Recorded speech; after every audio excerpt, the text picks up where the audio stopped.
I'll do so. We have about 2.5 minutes left.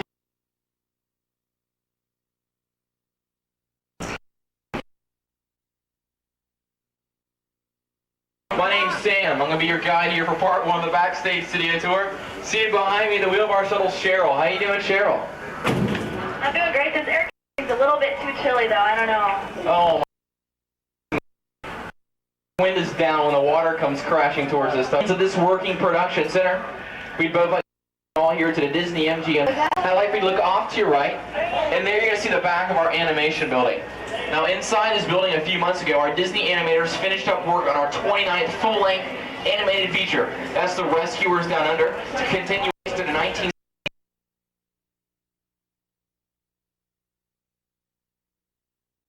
Hey guys in the back, how you doing? That's our award-winning Earful Tower, standing 13 stories and capped off by here, weighing in at 16 tons. And for those of you who are wondering, that is a hat size of 342 and 3/8.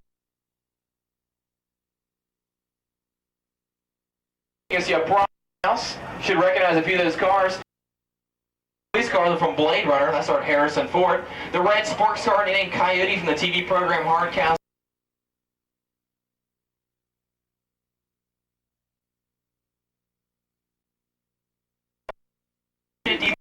That gray car was driven by Mel Gibson and Road Warrior, and all these brightly colored cars on the end of Dick Tracy. Off to your left, you're going to see our beige buildings. It's a fancy name for office spaces where we house all our production crews here at work.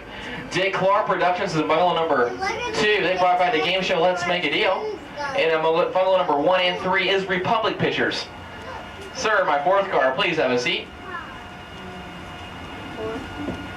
Sir, my 4th car, please have a seat. Thank you. Okay, off to your right, guys. You see Cheryl safely navigated us into a small branch of our greens department. Now, greenery is often used to hide what the camera is not supposed to see.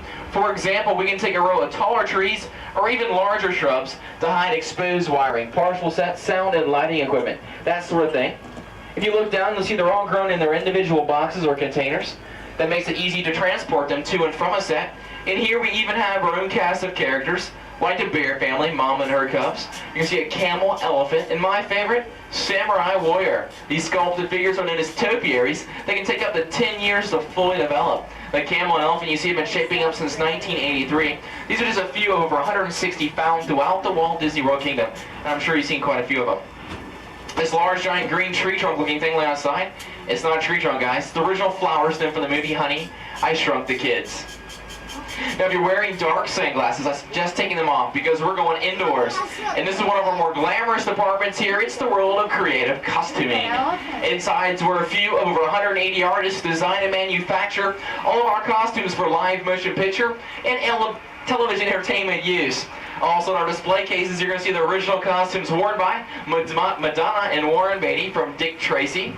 Julie Andrews' 26-year-old Jolly Holiday dress from the Academy Award-winning Mary Poppins. Michael Jackson's spacesuit from the 3D sci-fi thriller Captain EO, and a few of those human co-stars from Who Framed Roger Rabbit. The process begins here with a designer sketch. Then they're handed over to our seamstresses and tailors. They've been known to use up to 175,000 yards of fabric each year. Yes, that adds up here at Walt Disney World. We're very proud to say that we are the world's largest working wardrobe with over 2.5 million garments. How's that for wardrobe, ladies? Pretty nice, huh? I say. Just beyond costuming, this is our lighting department.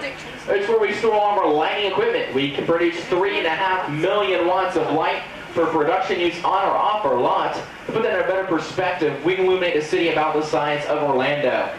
Next, you're going to see our makeup shop. Right now we're displaying a few of the original mascottes that were used by artist and Dick Tracy. They symbolize the 18 arch villains created by Chester Gould, like Big Boy Flat Tops, Lips, Mumbles, just to name a few. These next 2 areas consist of our camera department. It's where our technicians service maintain all of our film, video, and editing equipment that we use here at the studios. And now last, but certainly not least, this large room on the end is our scenic shop. It's where our carpenters begin the construction of sets that are later completed on the sound stage. Now, the extremely talented craftsmen that work in here build everything from a 40-foot wooden submarine to even those miniature battleships you see. Those miniature battleships were used in a TV miniseries, The Winds of War. Now speaking of miniseries, and we have a new one here. It's called Separate But Equal. That's going to star Sidney Poitier and Burt Lancaster. That's being produced by Republic Pictures. You're going to see that on sound stages number 2 and 3. Okay, so keep that in mind when you guys go on to part 2 of this tour. Now there's a set that gets used over and over again in this business, guys. It's known as a standing set. It can be as simple as a bedroom. We'll see the living room on a Cosby Show. To elaborate as an entire house or even bedroom. Or building, excuse me. Bedroom, how'd that slip in there? Well anyway, next we're going to see some very unusual houses. When film crews go to location to cities and towns to film, they always run into things that they have little or no control over. Things like crowds, traffic, and noise. To get away from these things, they prefer shooting here on a studio backlot. We've now entered Residential Street. Now before you pack your bags and decide to move in, take a close look at this first home off to your right. You're going to see it's just a facade, empty shell, used for exterior shots only. It might get a bit drafty, but that's okay because we can even control the weather. Keep that thought in mind, guys, okay? We're going to recall from your memory a little bit later on. The second home you're going to see off to your right is a Midwestern-style house. That's from the touchstone comedy Ernest Saves Christmas. Now that starred that Shakespearean actor we all know, Jim Varney. That's Burns' house, his neighbor, yeah. Off to your left, you're going to see a Miami Decade-style home with an aqua blue 1963 Cadillac in the carport. That's from Tin Man, starred Richard Dreyfuss and Danny DeVito. Most of these homes, me, your tour guide. What's going on, guys? You don't want to waste your film, is that what it is? To your right, though. I love coming back here, because you never know what you're going to find here day to day. This is what we call a boneyard, guys. Looks kind of like a junkyard, but it's what we call a boneyard. We store larger props that just aren't in use anymore, like trains, planes, boats, automobiles, and even occasional spaceship or two. I think you're going to recognize a lot of these, like the silver tail in the section is playing this from the 1943 classic, Casablanca. For those Star Wars fans on board, we had the Silver Snowspeeder. It was piloted by Mark Hamill, better known as Luke Skywalker from The Empire Strikes Back, and the floating brown desert sand skiff. That's Dick Tracy, one of our blockbusters. But look through these gears and across our canal, because you're going to get a backstage look at those homes on Residential Street. I want you to know the architectural detail, like the shingling on the roof in the back of the house, they stop just out of camera range. That's because we only build what the camera needs to see. Well, what if that camera needs to see something that just isn't there? Lost a couple of you, didn't I?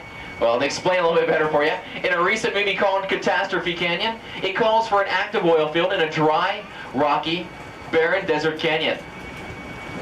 That's the catch. You cannot find a canyon here in Central Florida, guys. But look up ahead and you see this one we have built here. That's right, for an upcoming movie called Catastrophe Canyon. Now we're going inside only because Cheryl, your driver, and myself, we are stars of this movie, and we get special clearance for you. So feel privileged, everyone. Right, Troy, Well, really, guys, hang on to all your Bibles, cameras, versus smaller children. The wooden bridge we're crossing over gets a bit bumpy, so hang on tight.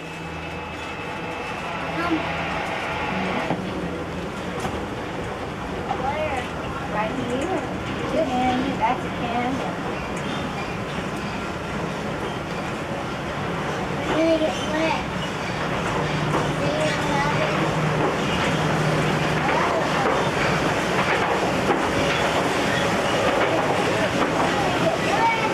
Alright, Cheryl's stopping, well, a few things for you guys. You look at the oil tanker up there, perfect example of a large-scale prop when we're filming this movie. So join the rest of our props in the boneyard, but right now, recall from memory when I told you that we need to be able to control the weather.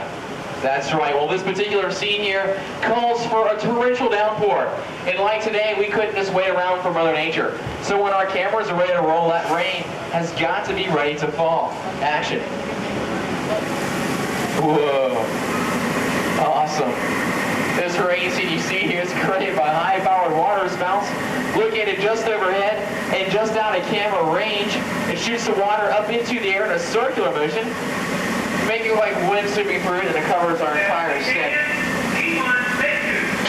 See, that's the earthquakes. Oh my! Chill!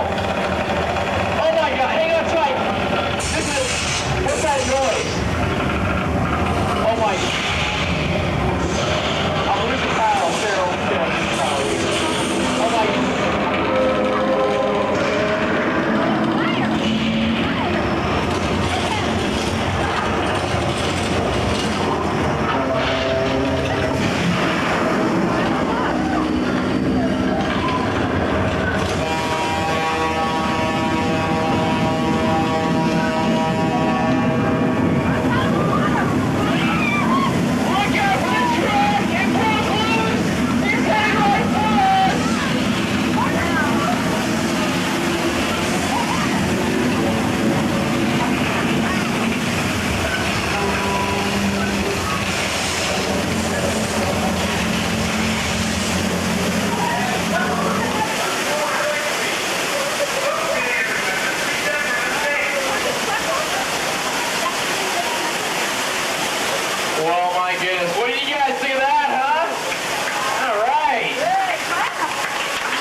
folks are terrific actors and actresses.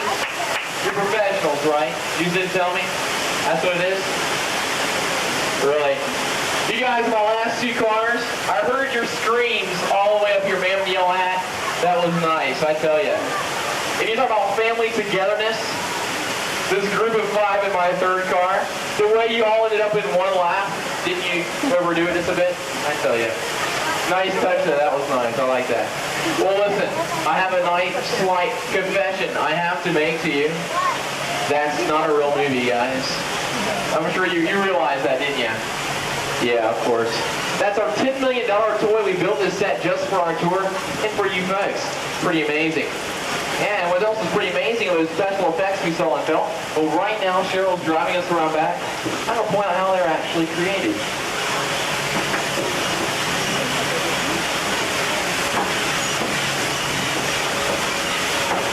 Oh, if you guys got wet, by the way, don't worry. This is the animated water. Losing wears off in 20 minutes. Thought I'd add that to you. Does that help you any, ma'am? Does? Thanks. Well, if you look at this set, you can see it's a steel structure with wire mesh and a thin layer of colored cement skin. Also, the small yellow pipes running throughout the back of the set, and that carried the gas with the fires and explosions we felt. These larger white pipes carried the water from a flash flood. That flood was created when we opened the gates of 3 large tanks located on top of this canyon that sent 70,000 gallons of water thundering towards our shuttle. To add some more action to the set, we shot some of that water into the air by means of the green air cannons in the back. These air cannons are so powerful that we placed the basketball inside one of the larger ones and cranked it up all the way. We could shoot that basketball 13 stories over the Empire State Building. And I kid you not. The truly amazing thing about this set, though, is it can totally reset itself in just 3.5 minutes. And in our busier portions of the day, that's just enough time. So I want to allow visitors to get in there and see the same show we just saw 4 minutes ago. Now, Catastrophe Canyon itself was created with the help of a Hollywood special effects team, and what seemed like an out-of-control disaster was actually a very safe computer. And you take them back out, take your lens caps off, you're really going to enjoy this shot. Hey, you remember our small-town church, don't you? Take a look at it once again, because it is a small-town church from here. But as you round to the front, it transforms itself into a big city cathedral. Very appropriate, because it does face our little slice of the Big Apple, New York Street. You'll see that in just a few minutes. Off to your right, you'll see all these buildings here are facades like the ones on residential, but these are steel structured. Allows them to withstand hurricane force winds up to 100 miles per hour. Notice the intricate brick and stonework you see. That's pretty amazing, but actually there's not one brick or stone in any of these buildings. It is all styrofoam fiberglass. The thin layer of spray cement that gives it texture. It isn't painted in ink, but it's been here for decades. Here comes that photo opportunity, guys, I was telling you about. Off to your right, pointed down the street, and you're going to see, oh, that is just breathtaking. My goodness. I don't even want to tell you guys, but I think I should. The things you see at the end of that street are only painted flats 2 inches thick. An old movie trick known as forced perspective. While the Empire State Building is over 100 stories tall, ours is only 4.5 and 2.5 blocks away. Now, if our city calls for somewhere besides New York, that's okay, because we can take down the Empire State and cross the building, dress our sets differently, our actors, our props, and with the right camera angles, we can have just about any city, anywhere, any particular time. Whoa, look out. By having tunes on board, that mechanical monster you see is the dip motor, so you better hide yourselves very well. Hate to see you get slimed.